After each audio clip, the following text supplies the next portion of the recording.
Hello, everyone, and welcome to the Keys to Real Estate podcast. I'm your host, Mary Schuster. My guests today are Wayne Stanley and Marcus Hunt of Title Success. If you don't yet know of Title Success, they are well-connected resources who share their expertise in our industry with respect to mergers, acquisitions, and company valuations. Now, even if you're not an agency owner looking to buy or sell, this episode is still for you.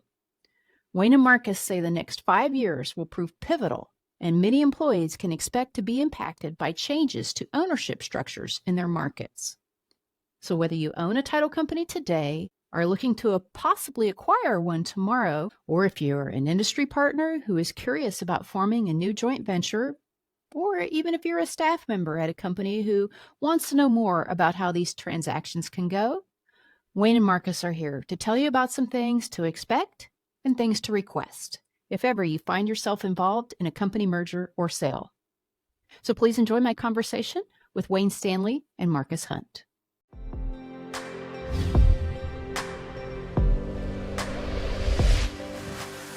The presenting sponsor of the Keys to Real Estate podcast is RamQuest.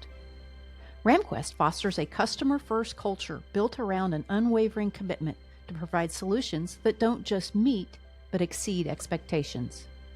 RamQuest's newest title and settlement production solution, Horizon, delivers unparalleled efficiency, robust features, and scalability to ensure you have tools to boost productivity and elevate performance like never before.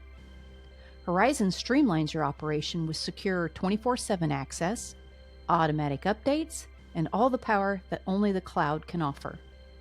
Plus, Horizon offers a direct connection to the industry's most extensive network of service providers and partners. Experience Horizon for yourself when you visit ramquest.com.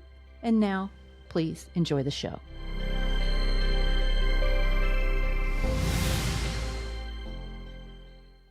Marcus and Wayne, welcome to Keys to Real Estate. Many of our listeners are going to know already what Title Success does, but for the few that don't, tell us about Title Success. What's the company do? Why did you start it? And what's going on?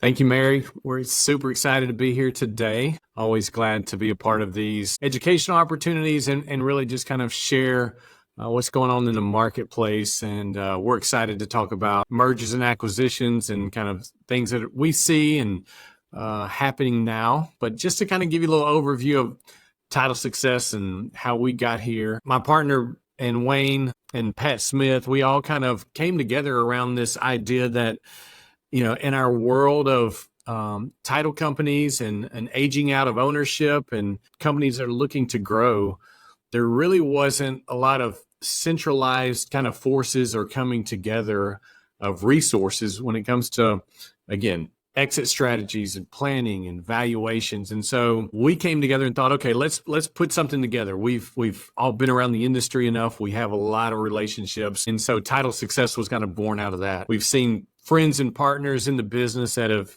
just literally locked the doors and gone home and really may not have gotten the value for their company that they could have. And, a lot of owners these days have family members that may not want to be in the business or other key employees that are looking to take over the business. So coming up with, again, resources and ways to help people is really at the core of what we are doing with Title Success. So we help everything from planning and exit strategy. We'll talk about that some today. Valuations, that's always the big thing that's asked, what's my company worth? And then just helping people that are looking to buy maybe connect. And there's some really exciting things we've got going kind of in the connecting space that we'll share kind of towards the end.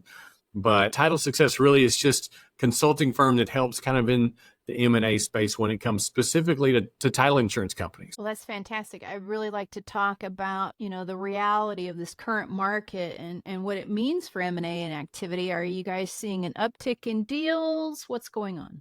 As far as deals, there's a lot of parallel to the real estate market even, because we get really busy when the real estate market is up and booming, and we almost kind of get too busy to think about selling our company. We're all making money. But then the flip side of that, when the market, and we've seen, what we hope is the bottom of the market, and we hope we're on the uptick, people start considering, well, should I sell my company or not? Because things are slow. Do I want to ride out another kind of uptick? But the catch 22 is usually your value is a little bit less at that point as well. And so you have people that try to time the market and get out when they were at the top.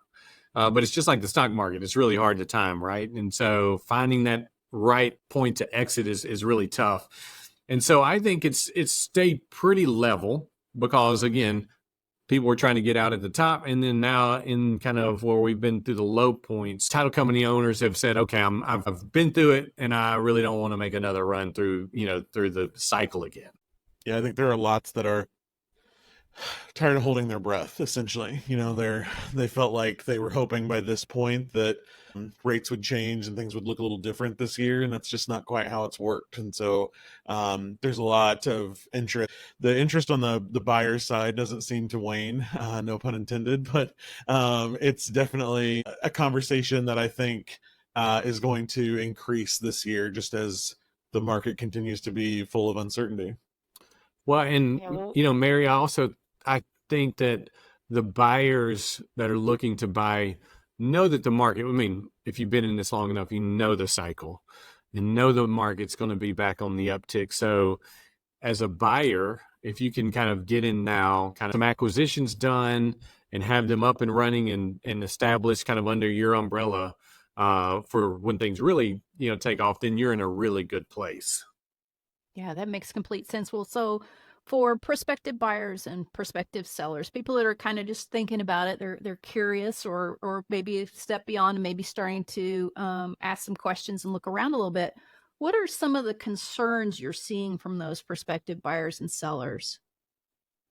Wayne, I know you're at kind of a lot of our conferences, and so what do you feel like you pick up some at the tables when it comes to like questions that get asked or concerns? I'll start with the one that we don't usually start with, which is the buyer questions. I think there are a lot of people in the industry that are well positioned to be buyers and don't realize that. They don't know. They'll talk to us and say, well, I don't think, we'll ever be in the position to buy a title company. And we'll sort of say, why not? And we can get into some of those creative options that are out there to think through. But just because your current cash flow situation or because you're a one county operation doesn't mean that you're not eligible or that you shouldn't be thinking about a merger or an acquisition at some point. And so I think that's a big one where people are surprised to learn the different ways that this can happen for them. And then definitely on the seller side, I think the number one question we get consistently, they want an immediate answer of, what am I worth? How much is somebody going to pay me for my business? And will you only pay special attention to 2020 and 2021? And the answer is no. Those were unicorn years, so we will not pay attention to those years. But I think outside of that, some are very interested in who's purchasing them. Is it the right culture fit? They're worried about their team in the long term and taking care of them. Others are worried about just very specifically what the payout looks like for them, which we've seen a little bit of everything under the sun as to how those are put together. And I think beyond that, they just want to know, who should they have on their team? And we talk a lot about this of even if it's not the title success team, you should have a team that helps you through this, that is counsel for you, that is tax advice for you. All of that kind of stuff is really important. And so I think those are probably the main questions that I see on both sides, though. I don't know if there's anything you'd add there, Marcus. Well, and I would add, I think a lot of times, owners have been in this business for a long time and they're like, okay, then what does this mean for me after I sell my company? Do I stick around? What is my role? Do I ride off into the sunset? And that's always, I feel like one of the big questions we ask is, what are your goals, through the transaction, but also after the transaction. And I know a lot of buyers, I always tell if we're even making an acquisition, kind of from our side, like I'd love an owner to stick around as long as they would love to stick around because they have a lot of relationships. They know the ins and outs of that business and that market. But I feel like we get a lot of questions regarding what's my role? Mm-hmm. Yeah, that's fair. That's fair. Well, and I'm sure you guys touched on, valuations are always a little tricky in anything when you have a buyer and a seller and their opinions about that aren't always right together. But I would imagine that in this market, as you kind of hinted at, you'd have to get a little bit more creative with that. And I'm wondering about too the way deals are being structured, both in normal times and versus sort of the current client. So I know, I mean, we have some tighter banking requirements, and we obviously have higher interest rates. So Right. let's talk about how finance is going and how the structures are shaping up. Yes. And it really is. Again, I can kind of parallel it back to even the real estate market, which lending's tighter right now. It's just like it's more expensive to get a home for your, a loan for your new house. It's more expensive to get a, loan for the business that you may be acquiring. So now some companies may have the cash, stashed away to make acquisitions. And if so, that's great. More power to you. You probably have a little more bargaining control too if you've got all cash coming to the table. But for those that are looking at financing, there are, there's creative ways to do that. Obviously, there's the traditional lending route.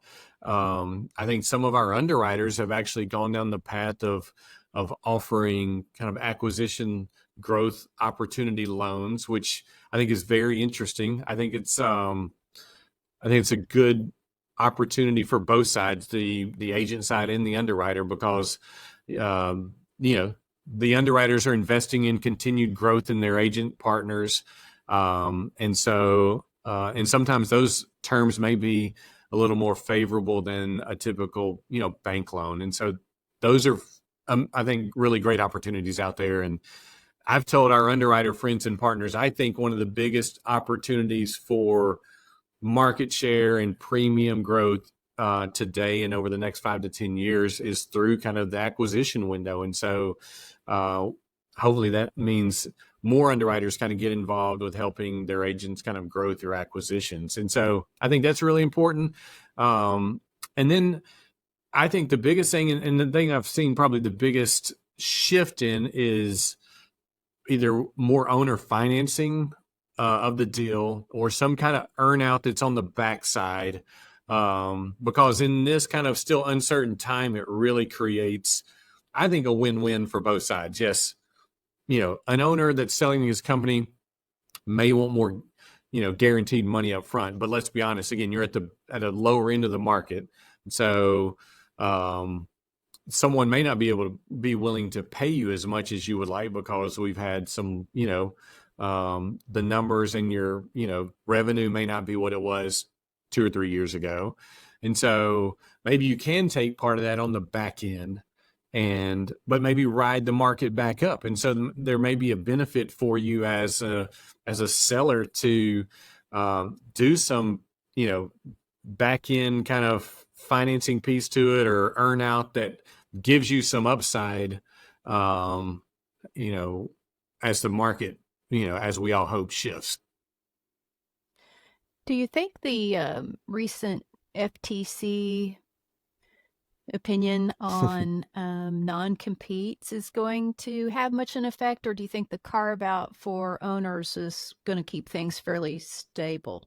Oh, girl, we could set up a whole nother podcast, I think, about this one, and maybe we should. Maybe we should. Because I do think, in the headlines right now, we hear about tech companies and non-competes and how it's going to just, entrepreneurship and additional growth is going to happen because of, and I think that's true.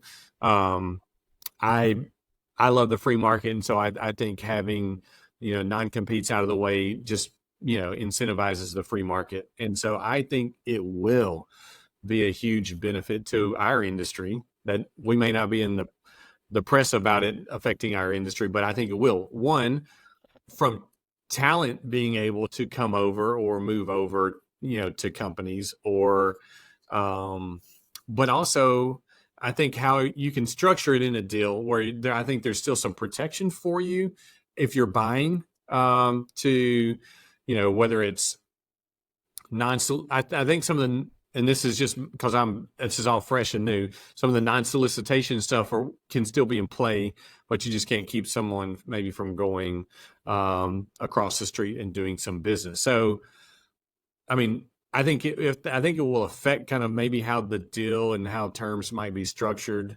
It'll be very interesting to see kind of the impact that it Well, has. But I it think might be different for staff versus present right, ownership, right? right, yes, Yeah. I think that's and again, um, and again, in the big picture, I think it's just looking at different growth models or opportunities. It really helps kind of open up some other doors with that.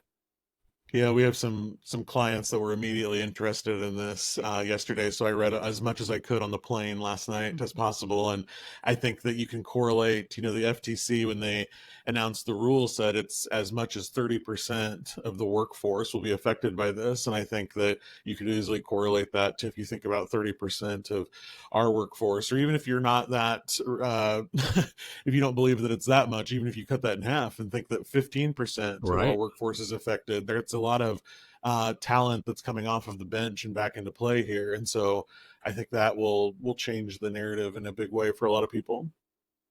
Yeah, I agree. Well, in addition to that, what else are you watching with respect to the economy or court cases or regulations that could impact the M&A activity in the market?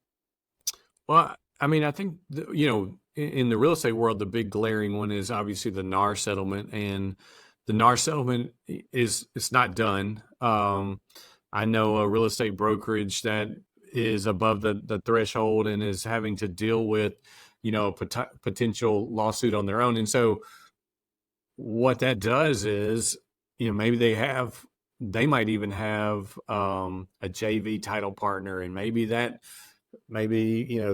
changes how that's done, or maybe some other brokerages are looking to add and find other revenue, so maybe they're looking for acquisition partners or JV partnerships. And so kind of in our space in title success, we kind of discuss kind of growth on several fronts, whether that's helping people with joint ventures or acquisitions. And so I think as the real estate community, brokerages, companies get squeezed a little more, there may be even more looking for opportunities to add other outside services to their model. And I think we've seen that. I think it's kind of in the midst of some consolidating in the industry from mortgage companies to real estate to title. So I think you may see a little more of that, just to add other sources of income, especially when there might be the strain of, we may not get as much now from the buyer's agents into our brokerage. So, hey, let's find another opportunity. We talk with real estate brokerages, not as much as we talk to title companies about buying, but we have a decent amount of real estate companies that come to us about helping them do acquisitions of a title company, So they may be looking for those types of opportunities to just, again, create, more revenue into their business. Do you expect the inquiries about JVs, joint ventures, to increase after the commission thing goes into effect? Yeah, I mean, again, I think so. And I think you'll see more of that. I think you're seeing it again across some of the big brokerages right now. There's a lot of that happening. But I also, just trying to gauge, this is the one I don't have the crystal ball on, the regulatory climate when it comes to even, joint ventures. And Right.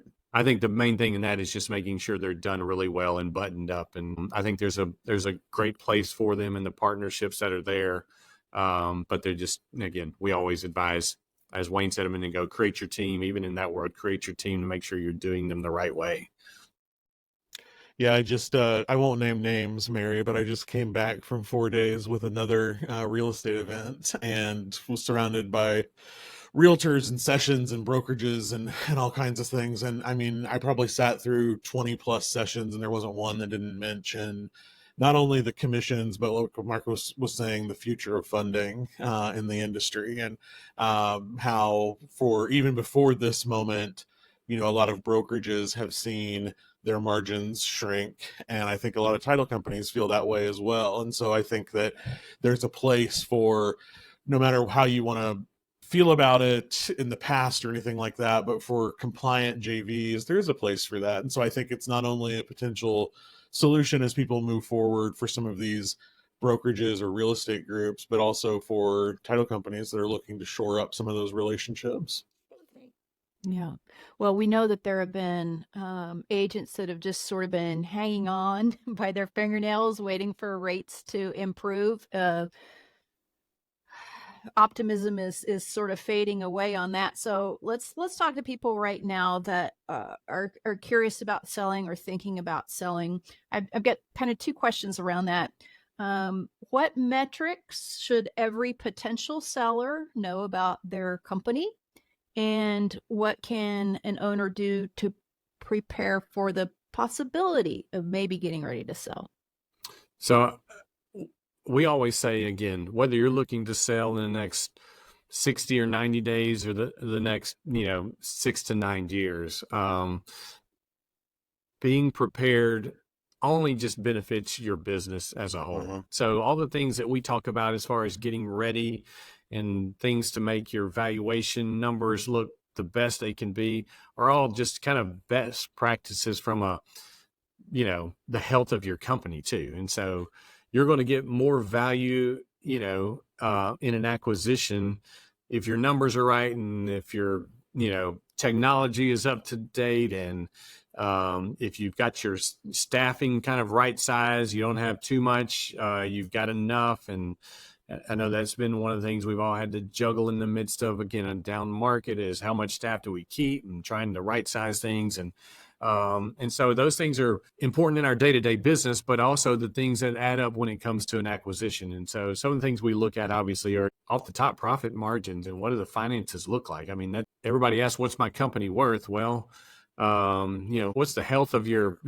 financial situation with your company? And so that's everything from expenses to what revenue you have coming in. What is your revenue diverse, or is it all in one brokerage? Is it in commercial and residential? Is it, so what does that look like? And are you the only title company in this market, or are there multiple title companies? I'm dealing with a group right now in a kind of a smaller mid-sized town, and literally two of the largest title companies in that market are up on, are on the market. And so that's a big deal, because, all right, well, I'm a buyer. If I know, I've got two options of two successful title companies that are, the predominant players in a market. And so, so I think from a financial standpoint, making sure your finances are in order. And we've had clients that have just walked down the road with a valuation kind of process with us, just to understand better, okay, this is where we're at. This is what we could improve on, even if they weren't looking to sell at this moment. And so, maybe that's something you can do. I know a lot of CPAs can help with that. I know even a lot of our underwriter partners and friends have some financial kind of oversight assistance kind of programs where they can kind of come in and, do a kind of check up on your, the health of your title company. And so I think that's 1A. I think 1B is just kind of your operations, and is it up to date? Are you best practices compliant? Can you kind of show that and document that you are, or are you just, kind of winging it? And so I think all those kind of add up to just the healthier the company, the more valuable it'll be. And then from there, I think you're looking at, order counts and,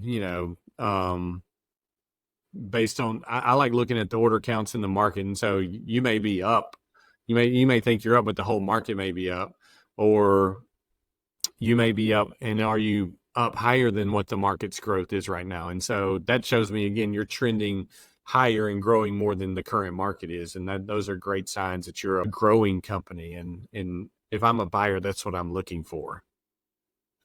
And some people get overwhelmed by some of this stuff. And when I talk about it initially with folks, I try to break it down into 3 quick things of you better know your business, be transparent, and be ready for change. And you'd be surprised how hard that can be for some of these folks as they go through the process, because the whole piece of knowing your business, Marcus is talking about order counts and right sizing your staff and all of that. And there's sometimes, you sit in these meetings and people don't know some of these numbers. And then the transparency piece, I was joking with somebody recently where we see stuff people try to hide things in the numbers a lot. Their kids' car leases, other gifts that have been given to them. I'm not saying that any of that is right or should be happening, but it's like, well, why is this copier lease 10 grand than 10 grand more than what it should be? Oh, that's how we house, this expense or whatever it may be. And so being transparent with all of that, because people are going to figure it out and they're going to find out in this process. And then the change piece for me is even more, as I focus on like the branding side of things, it's very hard for some folks. We know that this is a personal decision and it's potentially a family decision for a lot of these folks. And it can be really hard for some of them to realize what's going to change when they eventually step away, even if they're going to, on day one, as I talk about a lot of after this, the deal's done, on day one, even if they're staying with the business, things have changed. So are you prepared for that? And do you understand what that's going to look like? That sort of thing. All right, so that's some things for prospective buyers to be considering. What's important for a potential seller to know about a potential buyer? Yeah, so I think from a seller side is, and Wayne kind of touched on this.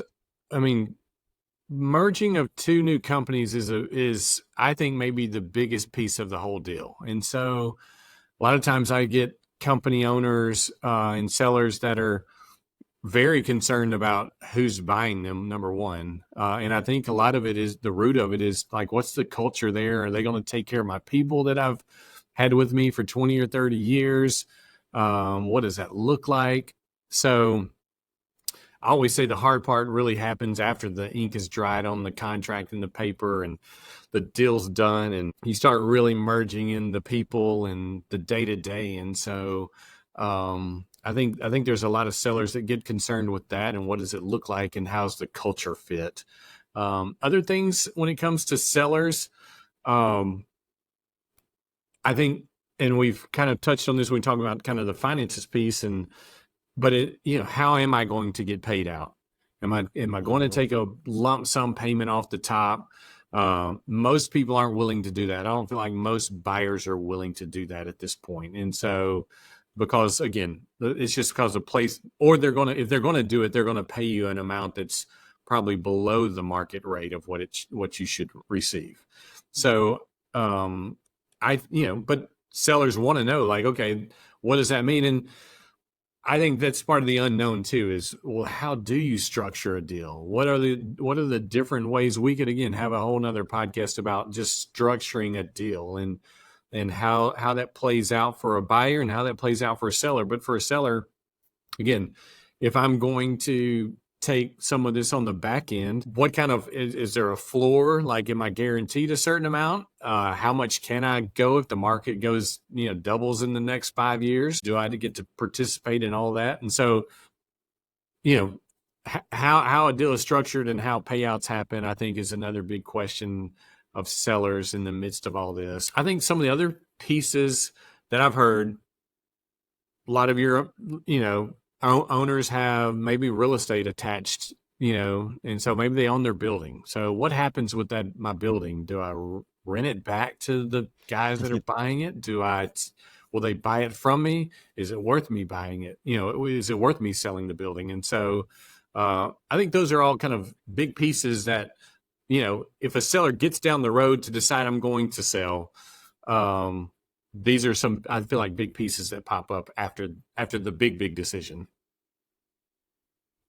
And I think the only thing I would add to that is that some definitely have, outside of the finances and the, how am I going to fill my time after this? I think that we do have some that just generally want to know or don't believe that somebody might be interested in their company, like, oh, it's just easier to close the doors. And I can say that your underwriter would love for that to not happen, regardless of, even if you're the smallest shop in the county. I think that there are many that would still like to have the conversation, like I said, because part of what we do in being a more boutique service offering for a lot of these deals is trying to find that right relationship. And so there's always somebody that wants to have that conversation. So I would say for anybody that's thinking, this isn't for me, or we're not the right size, or this doesn't apply, it's worth, a conversation. If not, I'm not trying to be salesy, not even with us, but talk to your underwriter, talk to others in the industry, because you'd be surprised at the interest that's there. That's great. Well, what are some of the common mistakes and trips and traps that you guys have seen that people should be on the lookout for? It's a great question. Every deal is different. There's unique, I think, things that happen in, different deals. One of the things that I think kind of came back, Mary, on a deal, a group that we, helped with, was some of the, actually, like, what are some of the tax implications of buying, a title company, or if you're selling, like, what are some of the things that might kind of pop up, when it comes time to file taxes, and if I've took this much up front, but then I've got this additional income coming down the road, what does that look like? How does that apply to my, tax basis? So I think the tax question is a big one. And again, we'll talk all day about, again, having a great team around you. A CPA is, a must kind of in these situations, just talking about, okay, what's the tax strategies or plan when you're going through an acquisition. From the buyer side, if I'm buying this company and financing a good portion of it, but I've got to make loan payments throughout the year that may total $1 million because I'm paying off this company with the revenue that it generated. Well, I generated $1 million in income, but I paid it towards this loan, so I don't have it, but I got to pay taxes on the income. So how do you balance that out? And so those are some kind of things that have popped up in the midst of transactions on both sides. I feel like from the tax piece. I think other pieces is, I think from the people side, someone's going to have to be let go. Who's going to be the bad guy kind of in the deal? And we were working with a company that was for sale, and the owner knew he had too much, was overstaffed. And some of it was because some of those were family or, connected, people through family. And he, didn't want to have to let him go, but he knew going into the sale, like, I understand that I'm going to have to, make this decision. And, buyer doesn't want to come in and be the bad guy and have to cut a bunch of people, especially that may be connected or family or whatever. So I think that sometimes pops up as, who's going to let these people go? Because we know it needs to happen to kind of right size and get kind of the, finances kind of where they need to be. So I think that's another one that sometimes is a little more of a kind of a shocker when the rubber meets the road and you actually have to do it.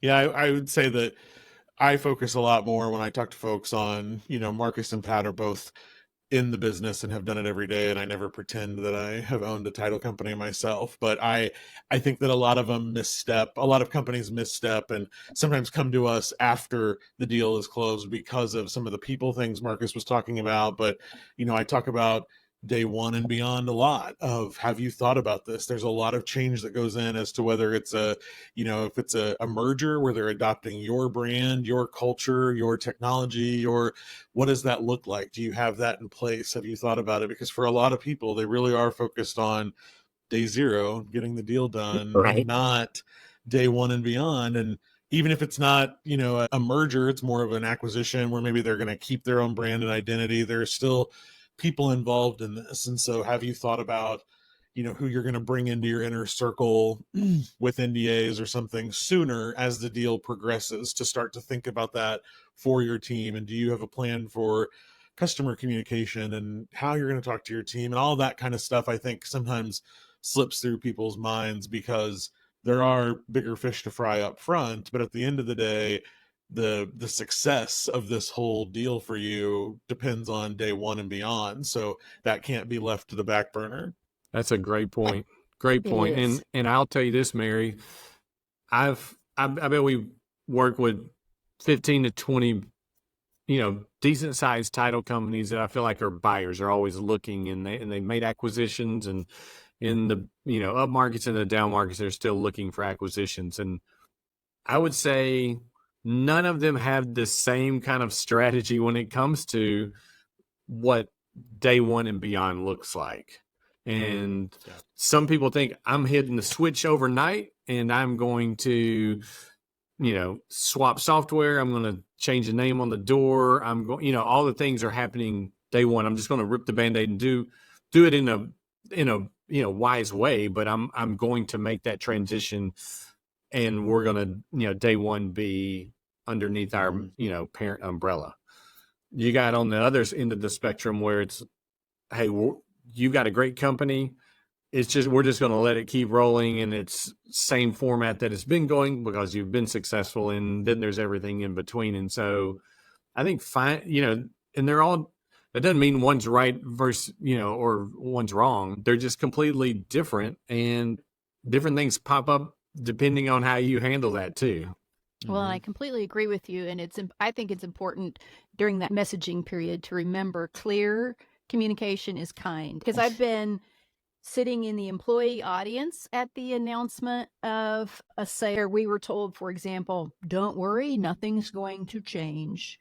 And everybody knows that's BS, right? Everybody in the room. And I understood what the buyers are trying to communicate, which was sort of more, Marcus, that second posture you just laid out. And they're like, hey, don't worry, we're going to kind of let things go along. But that's not what they said. What they said was, don't worry, everybody, nothing's going to change. And those buyers lost credibility day one, right? Because everybody knows you don't buy a company to change nothing about it. So as transparent as you can be, I would say it's great, because I've been on the executive team giving that message too. So on both sides, just as clear and transparent as you can be, and just at least please don't say nothing's going to change, because they won't believe you. Right. And then they won't believe the next thing you say and the next thing you say. But something's going to change, even if it's just the payroll piece. It's going to change, Something you will let change. everything else run, something's going to change. And so I agree. I think having a plan, and again, whether your plan is we slow roll it, the transition, or we overnight it, like whatever your end of the spectrum is, you still need to have a clear plan that you can communicate. And that communications piece is so critical, both for staff and the marketplace and other stakeholders. Yes. Right. I love that you helped with That's that. a great point. If somebody's been sitting here listening to this and they're like, well, I don't know, I might want to buy, or I don't know, I might want to sell. If they just have a curiosity, what should they be doing? And how would they go about maybe finding a potential interested party? What should they do? Yeah, we talk about it a little bit when we're talking about how to, if I'm preparing or what can I do. But when it comes to, okay, I want to kick the tires around and I want to see, one, again, making sure you've kind of got your hands wrapped around your operations and your finances and making sure that's good. So if you start kicking around and someone will send me your financials and summary of kind of what your business is, you've got that available. But I think we all start, and I think one of our greatest resources are our underwriters. I think they're kind of in the weeds the most, understand what's going on from a local level. And as much as we've seen a lot of consolidation and bigger kind of mergers in title companies, I mean, let's be honest, real estate is still local, from our real estate partners to our title companies. So it's still driven kind of from a local, level. And so I think plugging in with our underwriters and either asking questions if you're curious, they know of anybody that's looking to buy. They can also offer probably great help on, what can I do to be ready? I think the other place, some of our, state kind of regional land title associations are great connecting points.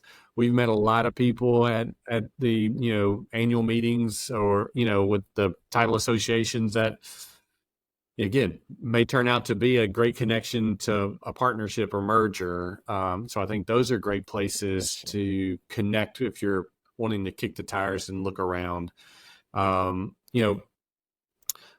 Title Success isn't the only consulting M&A group out there, but there are a handful kind of in our space in the title industry. I think it's very important to work with companies that understand title because it is unique. And there are intricacies to this business that just a general business broker may not, understand. there are great business brokers out there, and I'd say they can't. And I've worked with people that have sold title companies through a business broker. But there are unique things, I think, in our industry that kind of should be specifically addressed by your consultant or business broker. And so, companies like, Title Success, we will even try to create, matching scenarios. And we have a list of buyers that we know, and we continue to build on that. And so we talked about at the beginning, what's kind of the driving force and why we started, Title Success. We really wanted to be a connecting piece because we feel like there's a lot of buyers out there that are good companies wanting to grow, that do it the right way. And goodness, there's a lot of great title companies and owners that are looking to transition. And up to this point, there really hasn't been a great connecting piece.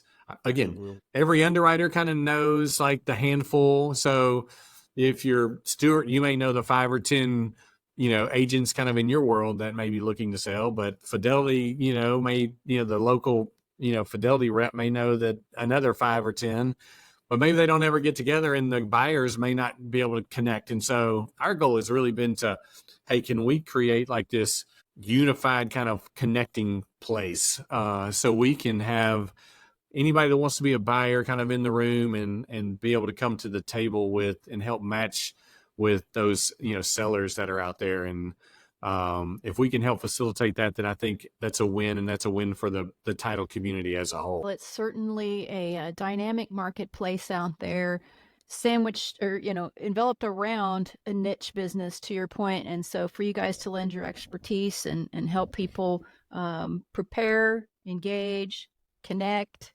and get all the way through the transactions, I think it's a great service you're providing. And we just appreciate how you're helping the industry. Well, thank you, Mary. Again, we've said it. I think the next 5 to 10 years, we're going to see a big kind of transition amongst title company ownership. And I think that's a great thing. It's exciting, I think, for our industry.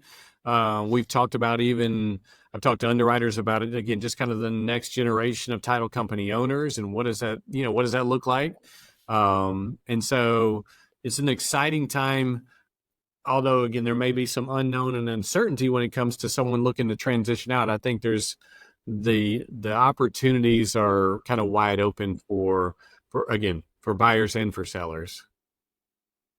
And we're working very hard to be at the forefront of all of that. And so I would encourage folks, that are interested to visit our website, go to titlesuccess.com and watch for some of the new things that are happening as we churn out tools and services that are meant to help add more transparency and even more connectivity to all of this. So that's all in the future for us. And like I said before, I know it's a private conversation, so there may not be some that want to comment on the YouTube video of this in the future or on the email on the podcast notes or anything, but we're happy to connect there privately at any point with folks too.